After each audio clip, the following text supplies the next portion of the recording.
Mamata బెనర్జీకి shock ఇవ్వడానికి TMC rebel ఎంపీలు మరో ముందడుగు వేశారు. కోల్కతా నుండి ఢిల్లీకి బయలుదేరారు తృణమూల్ రెబల్స్. ఈ సాయంత్రం 4 గంటలకు బీజేపీ నేత భూపేందర్ యాదవ్ తో తృణమూల్ రెబల్ ఎంపీలు భేటీ అవుతారు.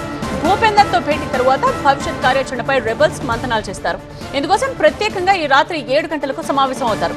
ఇవాల్టి 2 సమావేశాల తరువాత రేపు ఉదయం లోక్సభ స్పీకర్ ను కలుసుకుంటారు 20 మంది టీఎంసీ రెబల్ ఎంపీలు. తమను ప్రత్యేక వర్గంగా గుర్తించాలని స్పీకర్ ను కోరేందుకు ఎంపీలు సిద్ధమయ్యారు. ఎన్డీఏకు మద్దతు తెలుపుతూ మే 18న లోక్సభ స్పీకర్ ఆఫీస్ కు రెబల్ ఎంపీలు ఇచ్చిన లేఖ మొన్ననే బయటకొచ్చింది. ఫిరాయింపుల నిరోధక చట్టం వర్తించకుండా చర్యలకు రెబల్స్ ప్రయత్నాలు చేస్తున్నారు.